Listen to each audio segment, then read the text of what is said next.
Kazakh famine of 1930 to 1933, known as the Galashchian Genocide, was a tragic period in Soviet Kazakhstan's history, caused by severe weather and brutal Soviet policies.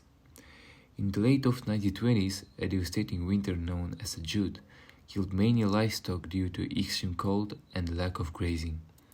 In 1928, Soviet government began a campaign to confiscate cattle from wealthier Kazakhs called bais, and forcefully selected nomadic herders into collective farms. This disrupted their traditional ways of life and led to a significant decline in food production. Between 1929 and 1932, Soviet authorities took a large portion of Kazakhstan's grain and livestock to support urban populations, which led to severe food shortages in the region. As a result, about 1.5 to 2 million people, nearly 38% of the Kazakh population, died from starvation. The famine also caused widespread and social disruption, including mass migrations and the collapse of traditional nomadic cultures.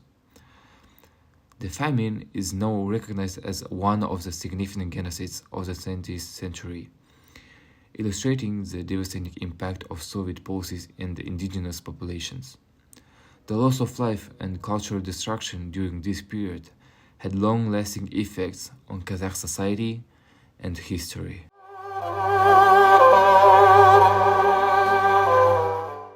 After the military conquest of the Kazakh steppe in 1920, Russian and Kazakh Bolsheviks implemented policies of hard decolonization.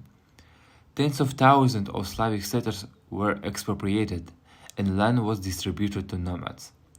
During the period of 1923 to 1927, soft decolonization prevailed.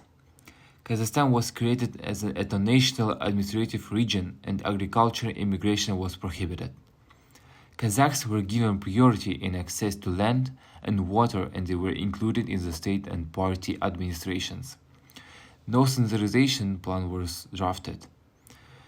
With the Soviet economic policy turn of 1928, Kazakhstan became the object of plans for expansion of grain cultivation. To this end, peasant colonization from Russia was made legal again.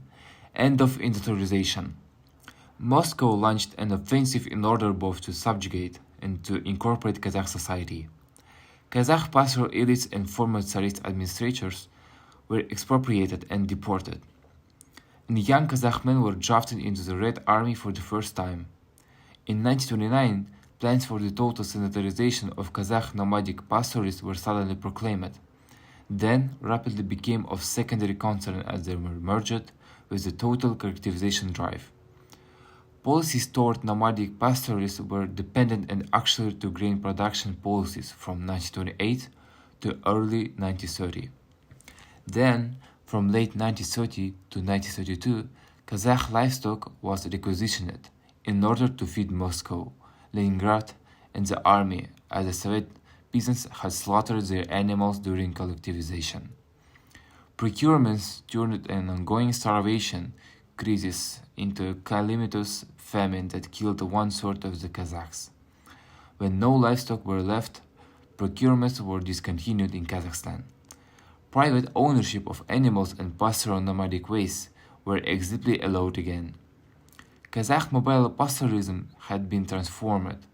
Pastoral routes were shortened. Pastoralists were a smaller share of the population, and their work was organized within state and collective farms.